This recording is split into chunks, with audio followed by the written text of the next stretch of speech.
Ассаламу алейкум, касиеттүү кыргызстандыктар. Көптөн бери ар кандай суроолор пайда болуп атат. Конституциянын тегерегинде, өкмөттүн структурасы жөнүндө, аткаруу бийлигинин орду боюнча жүргүзүлүп аткан тышкы ички саясат боюнча бүгүн туптуура 50 күндөн ашып атат. Жаңы президент ишке киргенде жаш бала туулганда да 40-ын чыгарып коелу, жентек той бергенче дегендей кыргыздын керемет касиеттүү салты бар. Ошондон улам үн чыкпай турганда ар кандай сөздөр чыгарышат.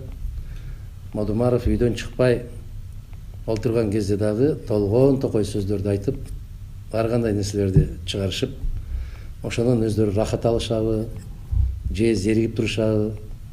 Айтор кандай болсо дагы биздин бул дүйнөдө бар экенибизден белги берип турушат. Аларга да рахмат, ыраазычылык айтып коелу. Эми кеп конституция жөнүндө, кеп шашылыш түрдө өткөрөбүз деген референдум жөнүндө аябай көп суроо болуп атат. Ушул суроолорго менин жеңишиним атайын бир теле долбоор ачып дейбизби, же YouTube долбоор ачып дейбизби, ушул Кыргызстанда белгилүү инсандардын пикирлерин жыйнап аябай чоң жумуш аткарып атат. Мен мүмкүнчүлүктөн пайдаланып ошол жеңишиниме терең ыраазычылык айтып кетейин. Бир азаматтар болот, миңдеген кишилердин жумушун жалгыз өзү жасаган. Бир азаматтар болот, миңдеген кишилердин жеткирбеген зыянын ошол жеткирип кое турган зыянчылык иш жасай турган азаматтар болот. Бул жааттан алып караганда жеңишиним абдан коомчулукка, мамлекетке өтө керектүү болгон маселелерди көтөрүп, туура мындай бир маалыматтарды берип, өз негизи биздин элибиз конституция менен деле жумушу жок, структура менен деле жумушу жок, курсагы тойсо эле ыраазы болуп жүрө берген бир момойгон элбиз негизи мындай караганда. Бирок тагдырыбызга ушунчалык кайдыгер карап баратканыбыз өкүнүчтүү болуп атат. Эсиңиздерде болсо 2010-жылкы ушундай шашылыш референдум өткөрүп конституцияны өзгөртөбүз дегенде, ошол кездеги жетекчибиз деген азаматтарга айттым эле, бул конституция Кыргызстанды туңгуюкка алып барат деп. Натыйжада ошол туңгуюкка алып келди. Андан кийин ар бир кадамында мина катылган экен, бул конституцияны өзгөртүшүбүз керек деп 2016-жылы конституцияны өзгөрткөндө, бул конституция мамлекетти жокко алып барат деген баамды берген элем. Мамлекеттин жок экендигини мына өткөн жылы жазда башталган апаат ооруда көрсөттү, тышкы саясатыбызда көрсөттү, экономикабызда көрсөттү, коррупциялык схемалар ушунчалык гүлдөп кеткендигин көрсөттү. Демек мамлекет жок болуп кеткендигине далил ошол болду. Анан кече октябрь айындагы өткөн жылкы октябрь айындагы болгон окуяларда мамлекеттин жок экендиги дагы кашкайып көрүнүп калды. Себеп коопсуздукту камсыз кылуучу генералдарыбыз өзү биринчи качып кеткенден кийин демек мамлекет жок деп айтсак болот. Эми ошондон пайдаланган келген бүгүнкү азаматтардын жүргүзүп аткан саясаты мына ошол талкуу кылып өттү, бүттү. Биз муну референдумда кабыл алышыбыз керек деген конституциясынын долбоорун мен абдан кылдаттык менен карап чыктым, окуп чыктым. Түшүнбөгөн кишиге мунун ар бир беренесин чечмелеп айтып олтуруу өтө оор. Түшүнгөн кишилер да бүгүн өзлөрүнүн пикирин билдирүүдөн ар кандай себептер менен тайсалдап турганын көрүп, кайдыгер эмес болгон азаматтар үн кошуп атат. Ошолордун үнүнүн катарында, ошолордун арасында мен дагы пикиримди айтып коеюн. Бул конституция накта башаламандыктын туу чокусуна алып бара турган конституция. Бул конституция Кыргызстанда республика эмес, бир жеке инсандын ишканасына айландыруучу конституция. Бул конституция Кыргызстанда сот системасы жок. Бир кишиге жакпай калсам соттолосун, бир кишиге жагып калсам көкөлөйсүн да учасын деген конституция. Бул конституция бүтүндөй мамлекеттик структураларды таш талканын чыгаруучу конституция.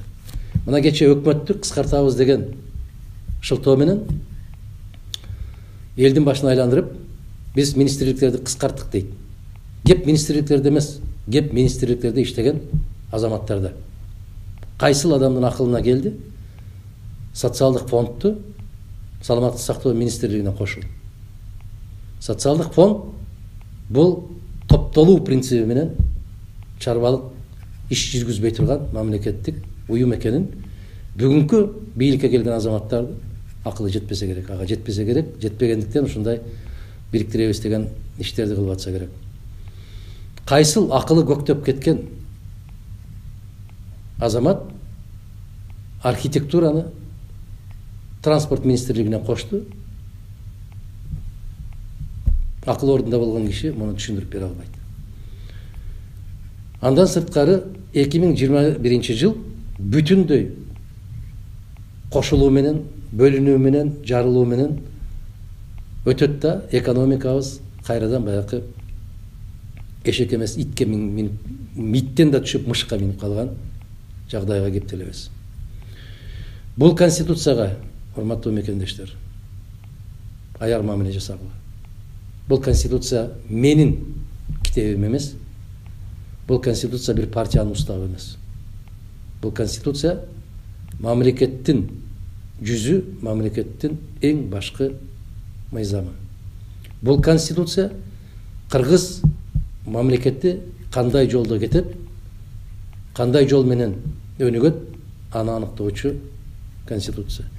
Мына ушул жерге мыйзам чыгаруу укуктарын жеке инсандын колуна берип коюу аракетин карап көрүңүздөр. Кыргыз аткаруу бийлиги президент башкарат дейт.